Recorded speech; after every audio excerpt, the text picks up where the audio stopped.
Hi, I'm Krista. And I'm Sarah. And we have this podcast called Have We Talked About? Where two friends at different points in their lives chat about everything in their lives. From current events to pop culture, from self-care to self-indulgence, and everything in between. Join us weekly to see what we talk about next. Hey girl, hey. Hey. I'm so excited to talk about this topic. Oh my gosh. I bet you have so much experience. So much. I don't know about that. I have experience from a different perspective, and you probably have that same experience too.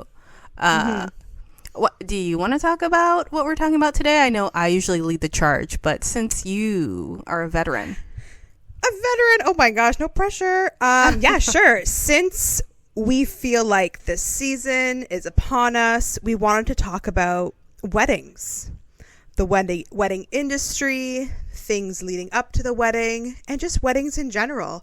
Our take, our perspective, icks about weddings, just everything surrounding the wedding day.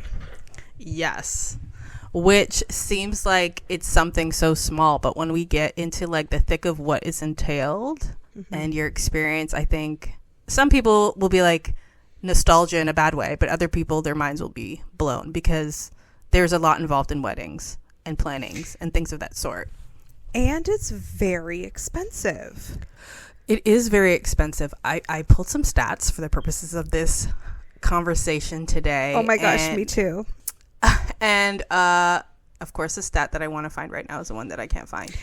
The wedding industry in the United States is worth $56 billion and is expected to grow even more by 2025.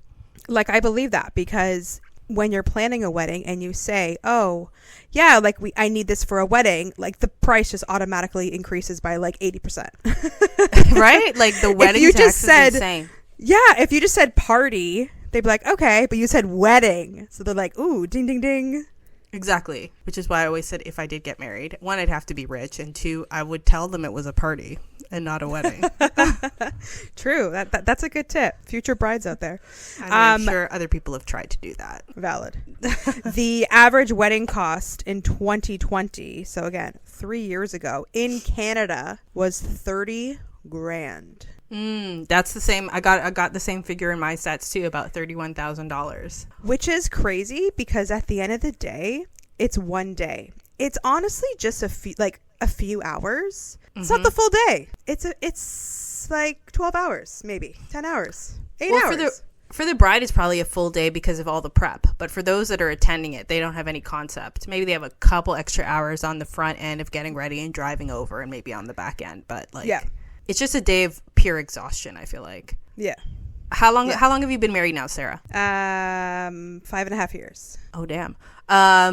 Relative, without telling us, to the average cost of $30,000 to $31,000, did your wedding fall lower than that range, within that range of $10,000, or like, no, you went balls to the wall? You've been saving for this since you were 3.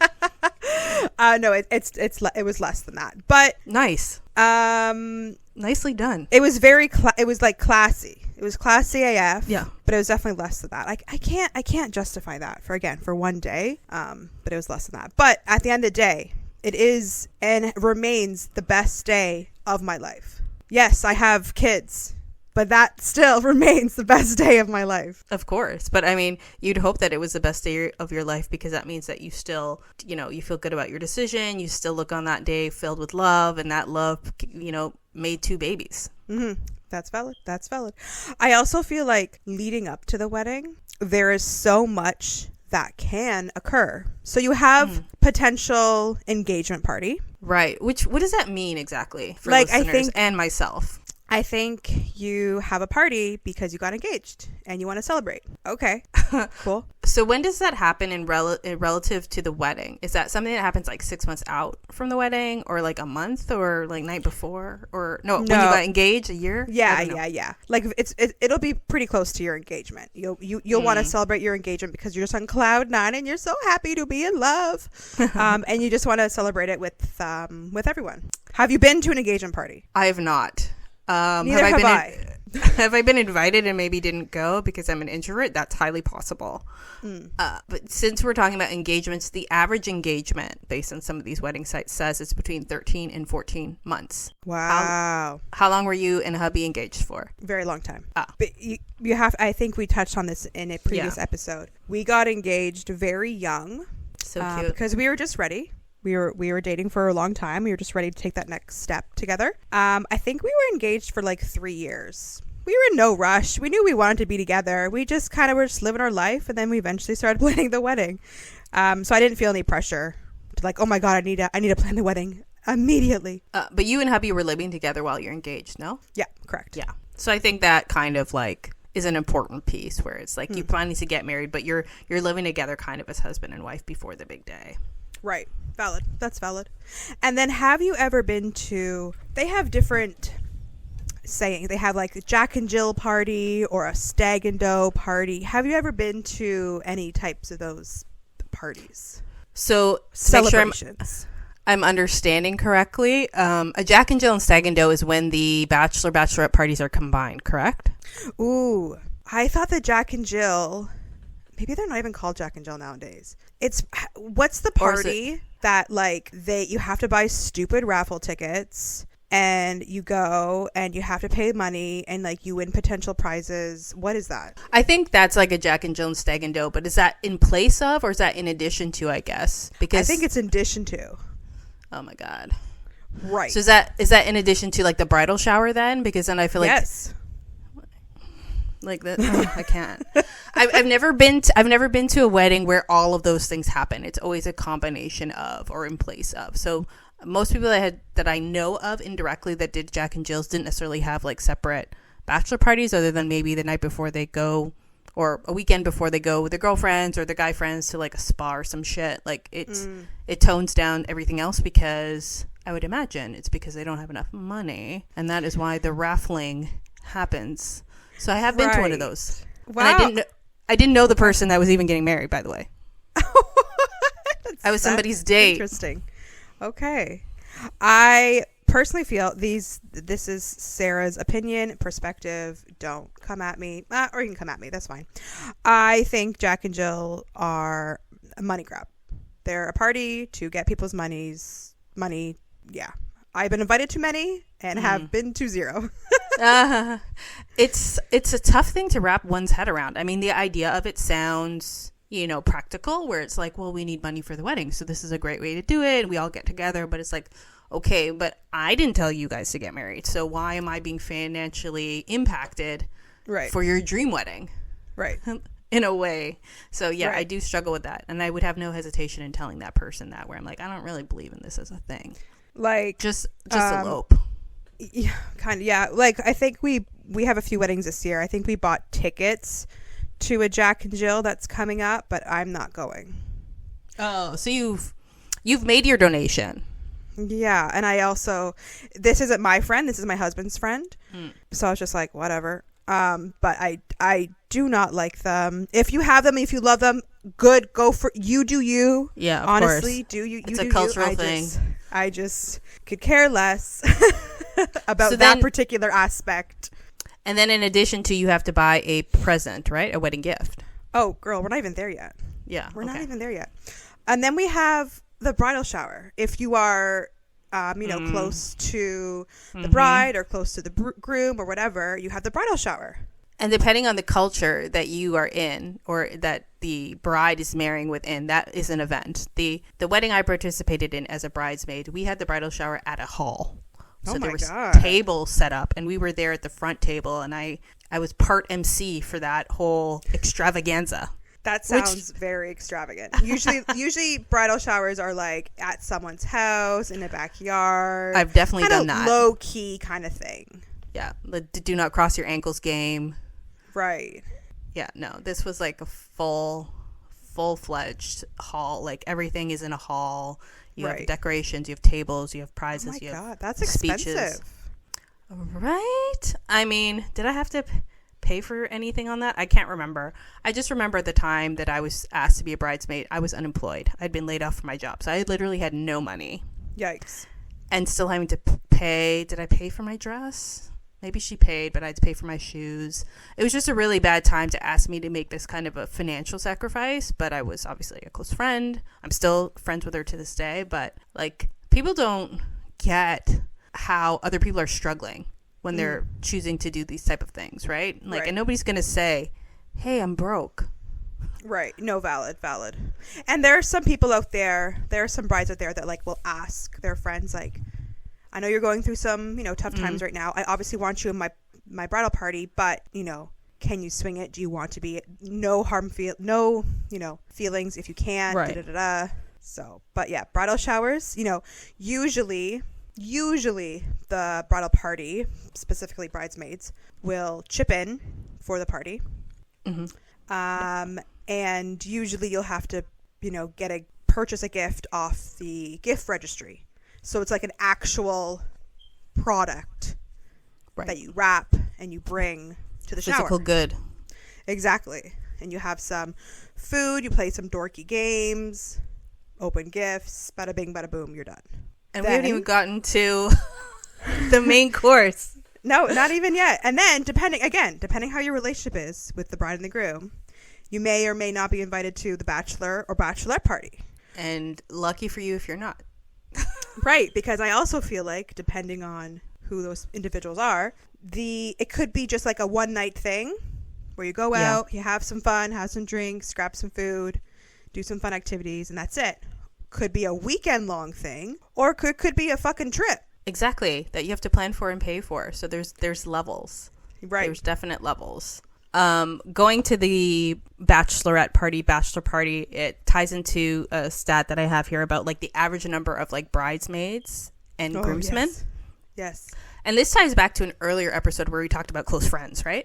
Yes. Who will be in the wedding party? In the U.S., the average number of bridesmaids is 4, and the average number of groomsmen is 4.5. So, I mean, I don't know how you get a half person. Is that a little person? Is that a child? I'm not really sure. But that sounds big because it's the bridesmaids or the matron or maid of honor that has to like plan the bachelor party, just like the best man has to plan. I said bachelor party. I meant bachelorette party for the women and bachelor party for the men. And like traditionally, usually the bridal party won't let the bride or the groom pay anything during that night, during that weekend, whatever. Yeah. Correct. So the bridal party will pick up the cost, usually. That's usually what happens. Trying to collect money from other people then, though, becomes a challenge. Right.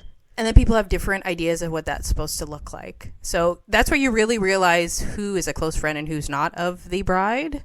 Right. One thing I hate in a bachelor party is where they're like penis everything. Penis straws, penis necklaces, penis crowns. That's just not my vibe. They just like lean into it. Yeah, like this is your last dick, so it's just like dicks everywhere. I'm like, oh my god. To me, it's very tacky. I understand the fun of it, but I'm not going to drink through a dick straw. I'm not, like, literally not going to do that. Not going to blow into a dick whistle. Like, I'm not doing any of that. And when I was helping to coordinate said bachelorette party for my friend at the time, I knew that she didn't like that shit either.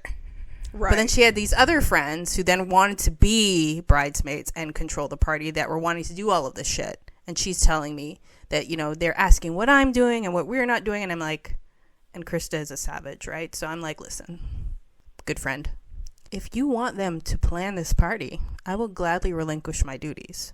But if you don't, you need to tell them to fall the fuck back. Right. Because it's gonna be a problem. And I don't want to ruin your day. But also, I don't want to be told what to do. Right. Valid. And also, at the end of the day, it's no one's bachelorette party but the bride's. This bride is probably only going to have 1, maybe 2 in her lifetime. Exactly. Let's do things that the bride likes and wants to do. Exactly. We did a striptease class instead, which she that's so fun. Fully enjoyed. They don't have it anymore. It was downtown Toronto that they used to have this studio where they teach you a routine. It was on Wellington Street, I think. And then, you'd have a class. You could reserve it for just you and your girlfriends. They teach you the routine. You do the routine, and, Bob's your uncle. So we all paid for her to do it, paid for ourselves. I remember I'd hurt my foot, so I didn't even get to, do the dance. But I recorded it for her, And she has that forever. And we took pictures there, and she has that forever. And we went out that night, awesome. Paid for a hotel room, all like good memories without any dick necklaces. Right. What did you do for yours? Just we had a night in downtown Toronto. Yeah. Dinner, drinks, we did an activity, dancing, things like that. It was fun. You're going to say something else before I hijack that. I feel like the dick straws and the dick decor and everything, I feel like that's from like movies that we watched at bachelorette parties and everything. But it's like, that's not really like, we shouldn't do that, people. Come on. The sashes are real though. We definitely see the Vegas bachelorette parties with the bride-to-be sashes. Sure. And the t-shirts. That's fine. It's just, there are some crazy things out there. As someone who is immensely shy, the idea of walking around with a shirt or a sash that calls me out in public would be so embarrassing for me. Which is also why not to do for Krista's bachelorette party. The same reason I wouldn't have a wedding. The idea of all those people staring at me, that freaks me out completely. I don't like the idea of that at all. Which brings me to Krista wants to stay in her house for her bachelorette party. I would just go to City Hall. Granted, if I had a ton of money where I could pay for everything so people could just come and enjoy, I would go balls to the wall. Right. Because I'm not imposing anything on anybody. Those who can come can come. There's no stress to buy a gift. Just show up and, and just enjoy the love. Yeah. If I had anybody to invite, to be honest. But talking about guests and the size of wedding parties, the average size of a wedding is 131 people. Wow. I don't know if that sounds the cost small of it. It sounds average. Average? Yeah. Maybe a little on the higher side. Nowadays, maybe. Yeah. Who knows? I mean, I guess it depends on how big or small your family is, too. I feel like most of that would be taken up by family members. Yeah. And there's a lot of influence. Like when you're planning a wedding, there's a lot of people that you want trying to please, your future in-laws. Oh, you need to invite this person. You need to invite this person. And your parents. And your family, too, right? So there's a lot of... So I get that. I think mine was between 70 to 80 people. Okay, that's decent. And I wanted it small. I didn't want like hundreds and hundreds of people. It's mind-blowing to me that you're saying like you wanted it small. 70 to 80 people is still a lot of people. It is. No, it is. Because, you like the numbers add up quickly. Of course. Right? Like, and that's a lot of people to try and interact with on the night. Like, that's another thing. It's like, if you're going to a wedding, you want to have time to talk to the bride and show them, hey, I'm here. No, for sure. And I think there's a tradition that the bride and the groom walk around to everybody and say hi to everybody. So if you're saying hi to 131 people, there goes your night. Yeah, forget about eating. That's a nice thing. And if you don't do that, God forbid, people are going to be up in arms. They didn't even come by and say hi. Right? I mean, I would feel that way. Exactly. It's like all these presents and they can't even say, hey, thanks for coming. Right. Even though that's never their intention of the married couple. Yeah, valid. Okay, so we made it to the wedding. So how do you feel about save the dates? I mean, I guess that makes sense. Like, it's like a placeholder. Mm-hmm. It kind of tags onto my next question where it's like, how far ahead do you start planning for the wedding? Is it a year? Is it a year or more? And then at what point do the save the dates get sent out? I think the save the dates are nice if you're already like planning the wedding and it like the wedding date isn't for a long time and you want to give people a heads up. That's completely fine. I think it depends. I think pre-COVID you could plan a wedding within, I don't know, less than a year. But I think right now in current times, everyone that had to postpone or reschedule their wedding because of COVID are trying to plan their wedding, and then people that just got engaged recently are trying to plan their wedding, but then there's no availability for like a year and a half out. So and I also think it depends on the scale of your wedding as well. Yeah. I do know some people that did delay their wedding because of COVID, but then ended up just doing something small. Right. Intimate members to just be like, yeah, we want to just do this and get it over with. But you're making a valid point. I think realistically, in a world where there isn't this wait list or backlog of venues, that 6 months out seems reasonable to say save the date. A year out seems too far. Yeah. Agree. And how do you feel about, okay, because the demand of weddings is so high right now, just because, you know, people have to push their weddings and everything like that. How do you feel when you get a wedding invite or a save the date and the wedding is not on the weekends?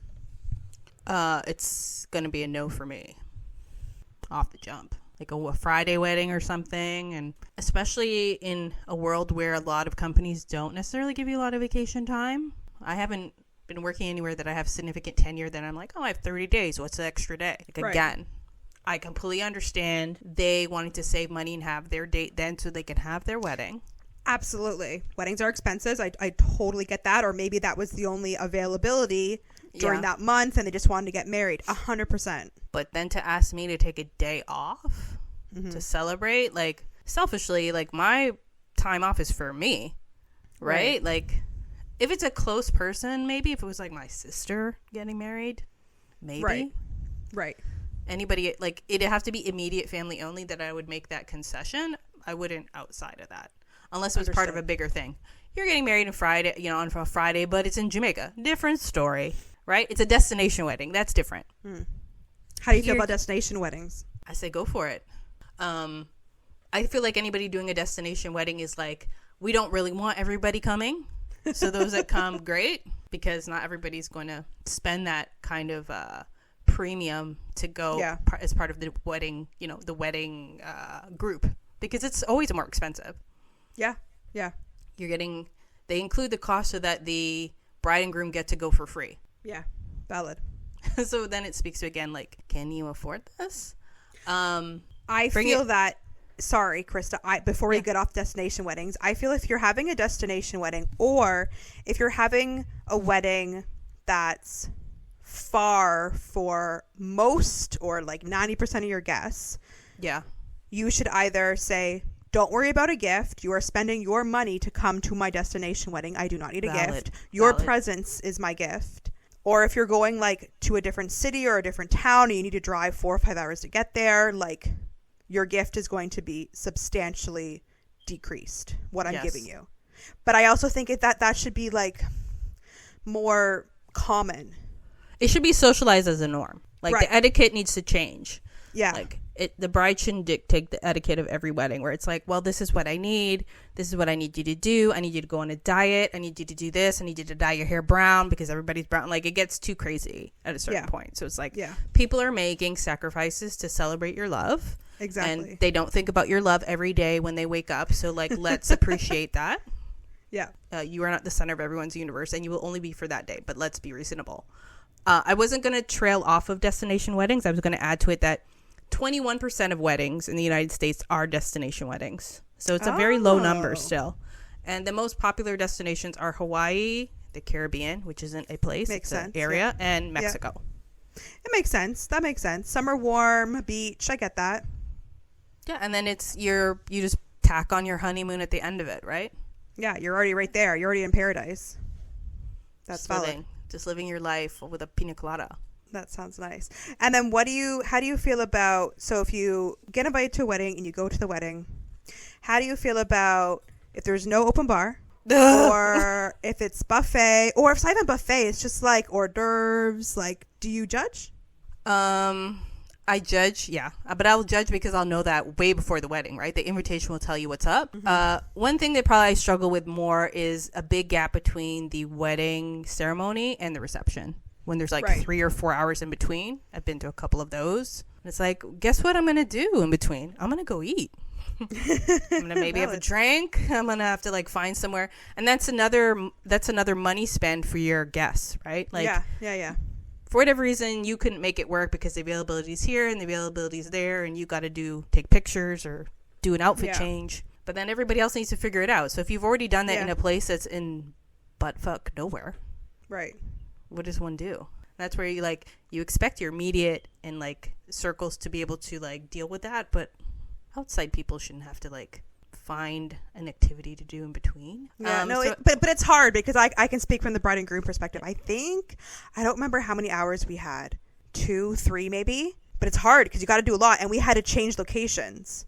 So like we got married at church, and then we had to go to our venue, right? And then we had to take pictures, and we had to like do everything. So I gave like on the back of like the ceremony, I don't know, pamphlet that I created, I like said little things that people could do that were around the church. Like it was like on like so a nice, helpful. like on a nice So like helpful. main street and everything. Yeah, no, because I felt bad. But you're considering the other people, right? Like 1 to 2 hours in between, I don't think is huge, because if the reception is open for you to go there and have hors d'oeuvres and drinks, then that's fine. But if it's not, right? Like that's when we get to the 3 or 4 hours where if you go early, they're not ready for you yet. Then it's like, well, yeah, I'm judging. And then when I finally get inside, you're going to tell me it's not an open bar? I've just already spent $200 and I haven't even barely seen you in your wedding dress yet. Like I spent bachelorette money, I spent bridal shower money, I spent Jack and Jill money.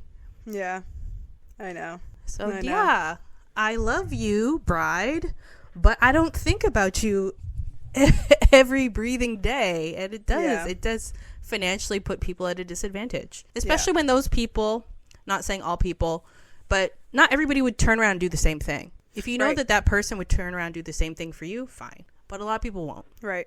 And then there are a few like wedding quote unquote traditions that I think need to disappear. And I think some of them are. I don't even know if people are doing this, because the last few weddings I've been to over the last 5 years, let's say, no one's done this. So do you tell me if you've been to a wedding and they've done this?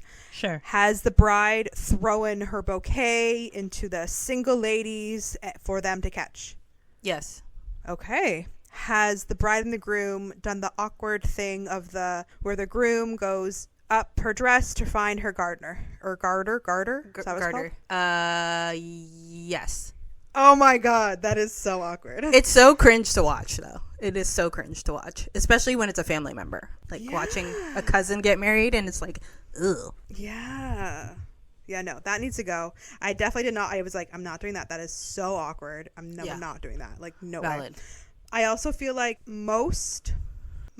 half wedding favors I don't bring home or can't consume. I'm not taking them home. Valid. If I can't eat it right there and then, it's staying at the table. A lot of people like to take the centerpieces home. I don't. What? But I just feel so like pretty. I feel like it's like a wedding. silly cost. Like wedding favors, you have to give everyone a freaking favor. Like the bride and groom, it's such a silly cost. Like, can we just like X that? Like that's like unless it's something cool or good. Usually it's something tacky and stupid. Yeah, I would say that's something that needs to go away. And I don't have a very sharp image of all the weddings I've been to, what those wedding favors were. Right, so exactly. I don't think they either had them or they were just like irrelevant and insignificant. I made this dorky box and I probably put a dorky little saying on it, but I put 3 limited edition Lindor chocolates in them. Cute. And I was like, that's what you're getting. And I wrote something storky like, love is sweet, blah, blah, blah, blah, blah, Sarah and Greg. If I had to, like, everything has a cost, and it's like, thanks for coming, but it's like, you probably could have used that money you got from like your Jack and Jill instead of into the favors into your wedding, but that's, neither here nor there.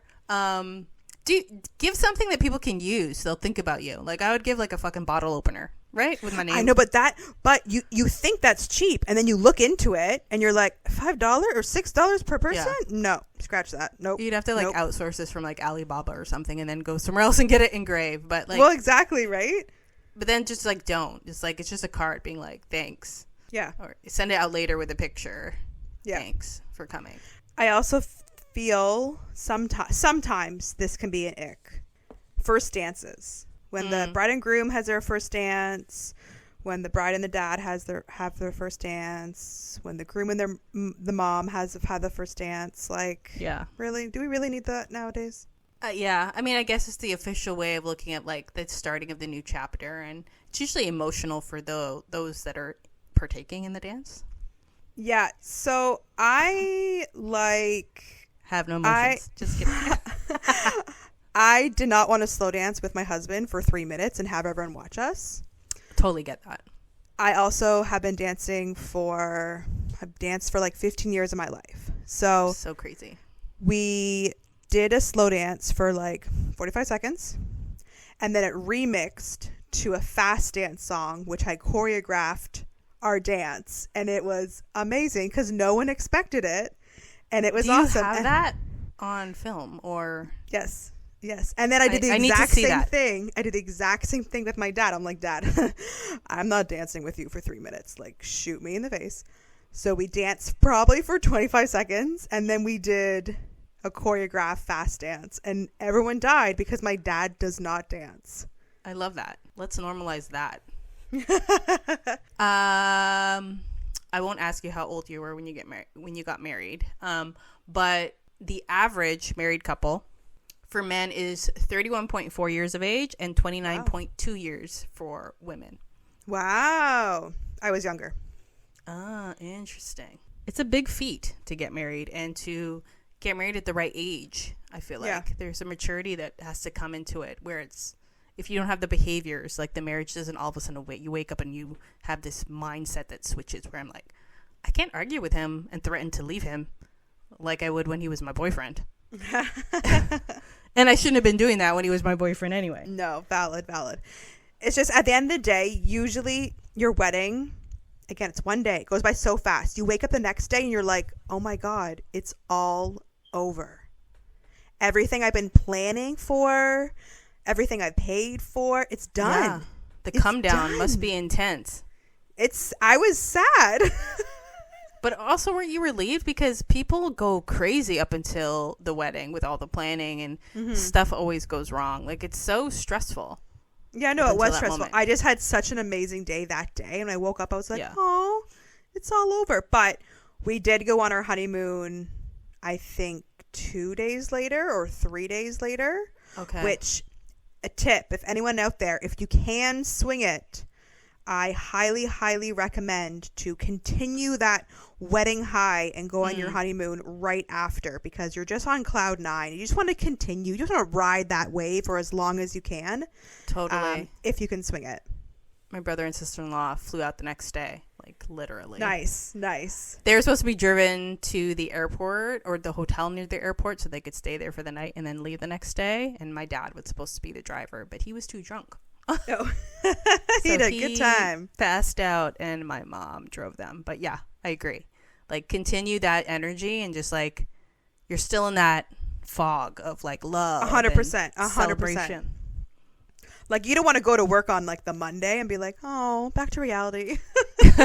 For another 2 weeks and then I'm going to go on my honeymoon. Well, exactly. With all of like the stress of the office that I would bring with me and like open up my laptop or something and like do some work. Did you have wedding colors or a theme? That seems to be a big deal. Yeah. What was mine? I think mine was like royal blue, white, and sparkly. Interesting. Most popular wedding colors in 2020 were blue, green, and white. Oh, okay. It's not what I would expect. I would like rose pink. Yeah. You know, some different like muted tone. Blue, green, and white. Who would have thunk it? Yeah, not me. Another stat that I thought was very low from a cost perspective. The average amount spent on a wedding dress, in US dollars anyway, $1,500. Am I just watching too many like reality shows where they're spending tens of thousands of dollars on their wedding dresses? I'm surprised with that number too. That the average. Wow. The average. Let me just do a quick conversion here. Like what that means in Canadian dollars is not going to be that much different. $2,050. Not a big deal. Okay. Yeah. But that, I mean, I would say the average would be like more like $5,000. But maybe that's wrong. That's a lot. But that's a lot, right? Yeah, that's a lot. That's a lot. And that's just a dress. That's not potentially your alterations. That's not your accessories. That's not your, maybe your belt or your shoes or anything like that, right? Maybe that's where it starts to increase in price, is when you add all the accoutrements to it, the accessories. Yeah. Yeah, exactly. What month did you get married in? End of June. Ah, one of the most popular months. Oh my gosh. Really? I'm shocked. I thought the most popular month would be like in the fall, like September or something. Most popular months are June, September, and October. Oh, wow. Yeah. You're just an average bride, Sarah. That's funny. And it's in the most expensive times too, because I'm pretty sure from like May till October is like high price weddings. Exactly. Especially in Canada. That bridges to my next stat, since I can only bring stats, not experience, to this conversation. The average household income of engaged couples is about $80,000 US, which is about $109,000 Canadian.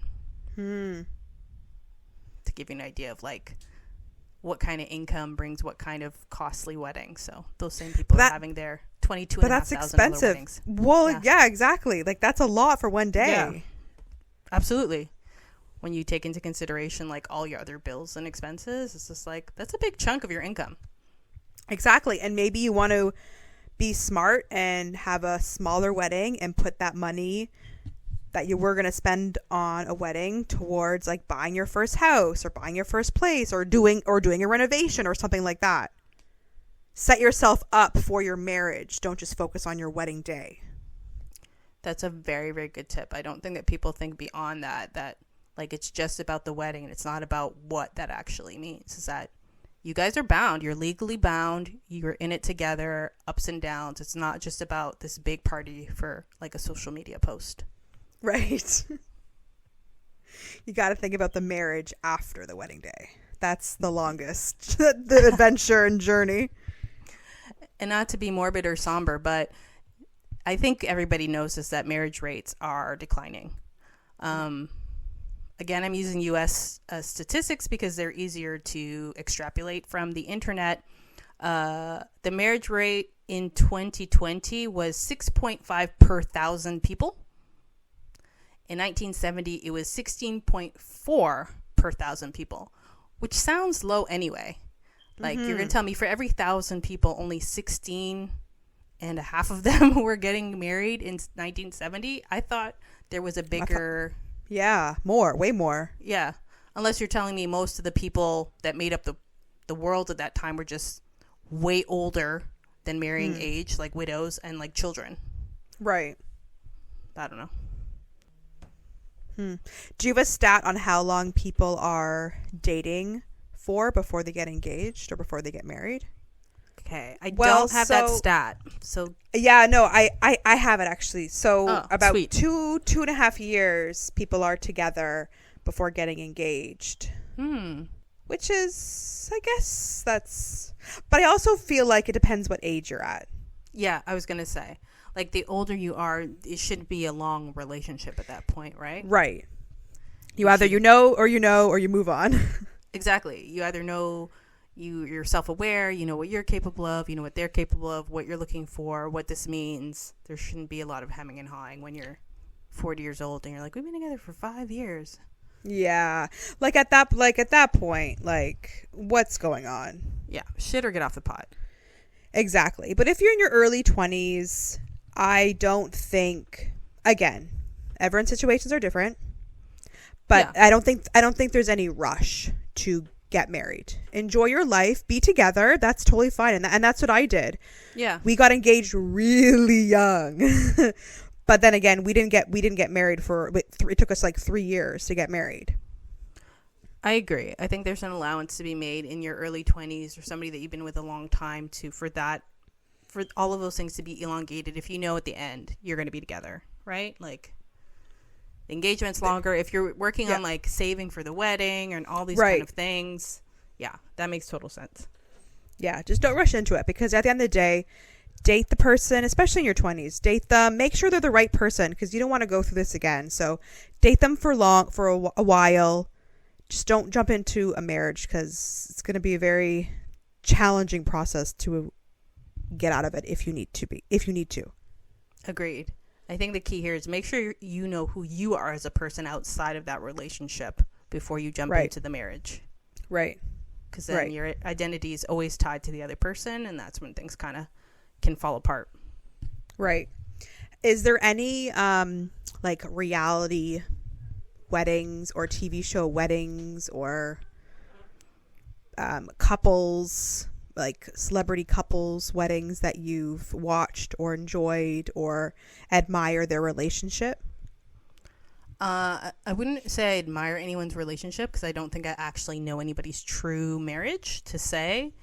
But I mean, I still like number one wedding will always be Prince William and Kate. I knew you were right? gonna say that. Yeah, mine too. Yeah. Doesn't mean I wish I had that marriage or anything, but that's the fairy tale wedding that will forever stick in my heart. Just because, I guess, we were all so invested. That was a long courtship. Yes. And that was a royal, huge wedding. Oh my gosh. Absolutely. Number one, too. Yeah. And at the time it happened at the age I was, like, it was very pivotal for me. Yeah, right? Like, where you're like, that's a real thing. This is the next part of adulthood, of like getting married and things of that sort. So yeah, it definitely will always stick in my mind. In terms of like shows that I watch, I don't watch, but my mom is an avid watcher of Say Yes to the Dress. You haven't watched it, like, in your life? You haven't like watched like episodes of it? I have. It used to come on like Run All Day on like Sundays or something. So I've seen a couple. Oh my gosh. Absolutely. There've been a couple Canadian ones in there too. But I guess that's where I have this inflated sense of wedding dress budget, because those dresses are insanely expensive. The Kleinfeld dresses. Oh, they're insane. They're ridiculous, honestly. Like, come on. But also, it puts brides, it makes that whole experience, you think it's going to be the Kleinfeld experience, but it's not. So I went in, when I was looking for my wedding dress, I had that in my mind.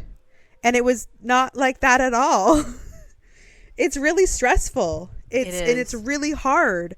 And you're trying to find the perfect dress, but you're trying to stay within budget. But you're like, wait, why am I not having that same experience like they're having on the show? And depending on who you bring with you, they have differing opinions about what they like and what you don't like. Right. I know I would never bring my mom for a wedding dress fitting, because she would make that be about her, and what she likes and what I like are completely different. So then what's supposed to be is about me and enjoyable becomes this point of frustration and just like fighting or something. And it's like, this is not what it's supposed to be. These are not the vibes. Right. Yeah. And then people, like on the show specifically, people bring like 20 people. Well, like, why do you need that many people? Because they're all That's part of the too same... many opinions. Oh my gosh. But they were in the same sorority, Sarah. Yeah, valid. That's valid. It's like I'm bringing my cousin, and then I'm bringing my cousin's cousin, and then you feel obligated to bring in-law, like my in-law sister, and my outlaw brother. No. Just bring people that are just going to say yes to whatever you want, because otherwise that experience is not going to be good, probably. And keep it to a small amount of people. That's my recommendation. I have no recommendation because I have no experience, but it's like, just bring people that fully support you and love you. Otherwise, you're going to be crying and want to uninvite people to the wedding. Too funny. And then, do you expect a thank you card, thank you something after, or a few months after the wedding? Do you expect that?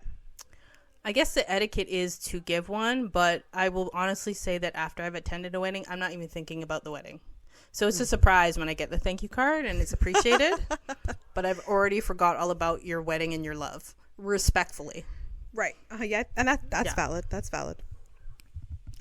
Yeah. I don't care either way if they send a thank you or not. I think it's expected, but unless I've had a bad experience and then I'm looking for it to judge you on something else. No. Got it. I like when people, I like when they do send a thank you card. I think it's nice. And I also like when they include like pictures from the wedding, like the professional pictures from the wedding, just like a few. I love that. I love seeing that. I can't remember who in my family did it, but it's nice when you have the photographer who takes all the pictures, and then when they send the thank you card or the follow-up to you, they include the pictures that you're in from the wedding. That's next level. Yeah. Like, that's top tier. Yeah, 100%. 100%. The thank you card calls out specifically the gift that you gave them. Oh yeah. Oh yeah. Not just thank you for the gift and for coming to the wedding. Here is a laser print of our wedding picture on the card. Thanks. Right. No, that's valid. Yeah, that's first class. It's 6-star all the way. But I say that also that I am not looking for the thank you card. I've literally forgotten all about that and continued with my life. So When you do it, it's great, but I'm not even thinking about it anymore. Too funny. Any other things you want to share wedding related? I think we covered a lot, from like all of the many celebration and parties to the actual day, sure, to after, and everything in between. I feel like we covered a lot. Is there anything that you want to add? No, I think we've covered a lot. We've covered a lot of like a waspy wedding, I would say, though. Culturally, other weddings are different. So we obviously didn't cover those. Some are 3 days long and some are 2 different weddings. So that's a whole other ballgame.